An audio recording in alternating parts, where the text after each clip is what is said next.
Gel gel yıllar sonra döne dolana olsan da gelen geline, olmasan da birilerine, hakkı en az birey gibi de ülkene. Kolun sıcaklığının değerinden de öte yüreğinle,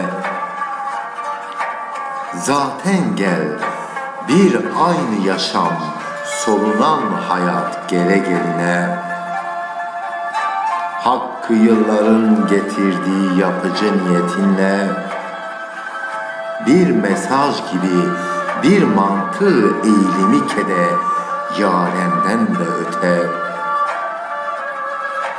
Sıhhat-i nefes gibi yaşam veren hissiyatı ödlü nefesinle, dalgayı üzüp büzenler yarmışsa da damarları, ha kalın ha ince hançer ile. Sevdalar, emekçiler, ha yakın ha uzak ha alın terine. Haksızlığa maruz yorgun demokratların yürek yakan haline duraksansam bile.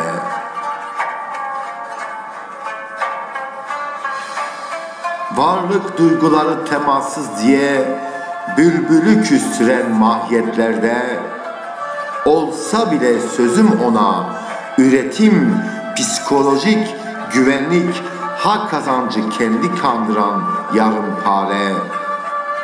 Oysa ki senden ve benden olsa da gizliden, öğrendik hayat değil her bir anı sanki senaryo dizelerinde.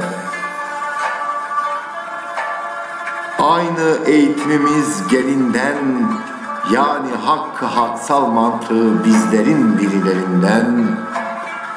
Edirgenlik sevginin, saygının, normun ve öğrenimin olmasın manası sanki sanı ve idrakı her yaşamsal an ve anı içeriği tiyatro sadece. Zaten bazı ardı safsatayı sürümler, illüzyonu eğilimler, yalan nifakı aralara ezelden.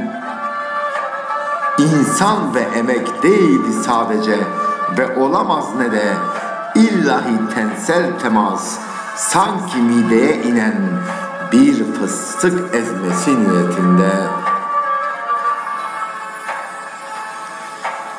Eğer getiren ve götüren niyet, meğer yaşamı bugünlere getiren, zaten öğüten ve öğütülenle, öğütlerle beslenmiş ta eskiden, ha ailenden, ha imandan, ha okuldan, ha gerçek yalemden naile nefise. Neden birkaç demi aralıklar, sözüm ona kafayı yalanlarla yıkar gecenin ardı ve günü ertesinde. Yaşam değil kıssa idar anı, eğer değilsen materyal sömürü peşinde. Ardı peşi yanı sıra senin de var yarattığın yeni nesil senin peşinde. Kurban etme, olma kurbanı sarhoş birkaç anı, anlık düşünce taneciği istem dışı da etkisinde. Var ise her bir dil ve varlık, insan mekan, edim ve deyimlerinde.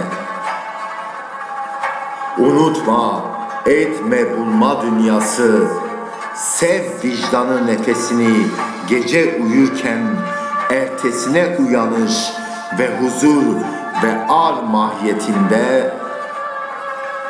Bilinen yaşama ardı sıra kendinden ve diğerlerinden kaynağı sürdüren, olsun güzellikler minak, her bir imayı ve ardı yürümü gelecek nesle sürdüren, gelecek nesli güldüren.